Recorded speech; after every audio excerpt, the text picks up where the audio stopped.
Hello neighbors, it's Brad here at eTrailer, and today we're taking a look at the eTrailer XHD tow bar with Blue Ox ends. When choosing a tow bar for your flat-towed vehicle, there's a few things you want to consider, but two things that you want to definitely make sure are going to work are having the proper ends for the base plate and also having the proper capacity. The XHD is a heavy-duty tow bar, so our capacity with this is going to be 10,500 pounds, which is more than enough for our Grand Cherokee today, but also if you ever plan on moving up to a maybe heavier vehicle, we're seeing a lot of 3/4 ton trucks, this is going to be a great option, especially if you have that Blue Ox base plate. Their tabs are a little bit different than some of the other manufacturers, and that's where ordering the tow bar with those ends will make it work properly with your base plate. Something else that I always recommend is getting a non-binding tow bar, and what that means is when you start to tow, your arms will extend out and lock, and that's what it's supposed to do. The hard part is sometimes when you're ready to unhook the vehicle, it can be bound up unless you're on perfectly flat level ground. And that's normally with older tow bars that are the binding style. They don't really allow for unlocking unless they're perfectly lined up. Non-binding means that when you push this tab, whatever the angle may be, it'll allow you to draw those arms back, making it a lot easier to unhook your vehicle. And some added benefits to certain tow bars would be what components they come included with and also the management of the cable system. This one in particular has more than a few unique features that make it stand out from some of the others out on the market. So first things first, let's look at what's included. So the things included are going to be the pins for your Blue Ox base plate with the linch pins to get those attached.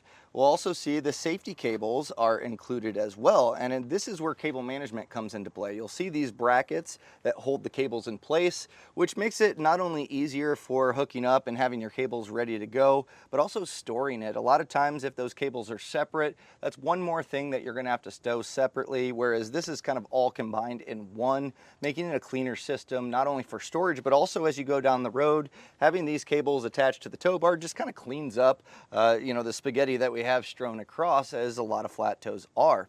Now, other things as far as cable management go, you have this rod which allows us, we have our airline fitting for our braking system as well as our umbilical able to be attached so it's not dragging on the road, and that's going to protect it long term.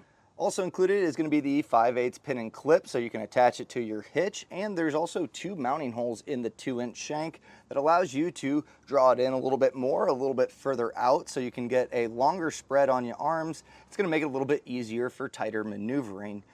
Some other things that's really nice about this tow bar in particular and the eTrailer SD tow bar is going to be the built-in high-low adapter. So you can see this drop.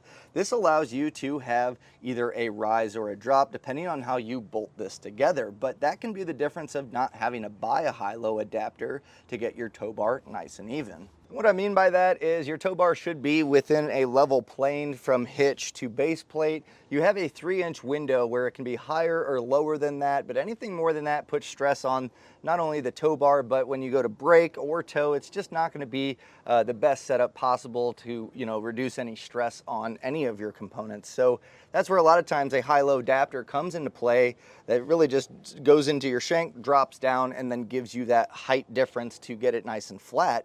And this is pretty standard. This is just a 2-inch drop, so it's nothing crazy, but that's where having the drop that's built into the tow bar, we can omit having to get this and a separate pin and clip to attach it. So that's a nice little benefit of not having to pick up that possibly. You have a nice black powder coat finish on most of the exterior of the tow bar, so that's going to hold up to weather and just road grime long term, keeping it structurally sound and also looking nice long term.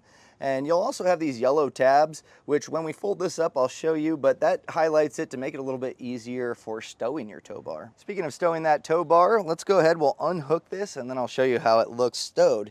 So pretty easy. We'll just take our pins out from the tow bar. We have spring-loaded safety chain loops here, so you can see that just springs into action to hold that in place. We'll unhook the rest of our components. And this is also where cable management does come into play, because normally those cables will all be loose. You can leave these attached, and then what you're going to be looking for is you can stow to one side or the other. So for instance, if you wanted to leave this ladder spot open, you could store it to the other side, or you can just go to the other. So that's nice. And as I mentioned, that locking tab, those pins, as I have this at an angle, Once I drop this down flat, it'll go into this portion, keeping it from moving. So as you can see, it stows really nice, and as far as space goes, this is probably one of the smaller size tow bars, which is not a bad thing. It works with its space and shape pretty well here, and the cable management is holding all of this up. So that means when you go to drive around normally, if you're leaving your tow bar on, you can pick up a tow bar cover bag from Demco that's going to go on the tow bar and protect it, but also keep all of your components right in place, so that way when you're ready to go, they're going to be nice and clean and protected, and you'll be able to hook them all up. So if you plan on pulling something heavy duty, or maybe potentially moving up to something heavier, this is a great option. You can always go higher on your capacity and it's not going to cause any issue, but with 10,500 pounds, that's pretty heavy duty, so should cover pretty much anything you'll be flat towing. So it's nice, you can buy this and have a lot of the nice features that are included, and no matter what vehicle you go to, you should be able to tow it down the road. But if you're looking for something that's maybe not as heavy duty, you don't really see yourself going to a larger vehicle, you can get the etrailer XHD tow bar, which is very similar to this with slightly lower capacity. At the end of the day, this is a great tow bar because it's heavy duty and it's going to hook up to that Blue Ox base plate, but really you get a lot of bang for buck with the included features and just a little added stuff that you normally don't see on just a basic tow bar. So, if you get a Blue Ox Avail, something along those lines, they're great tow bars. They're all wonderful, but that cable management and just the added features of the high-low adapter really just makes this a full package to get the best setup for your flat-towed vehicle. And that was a look at the etrailer XHD tow bar with Blue Ox ends.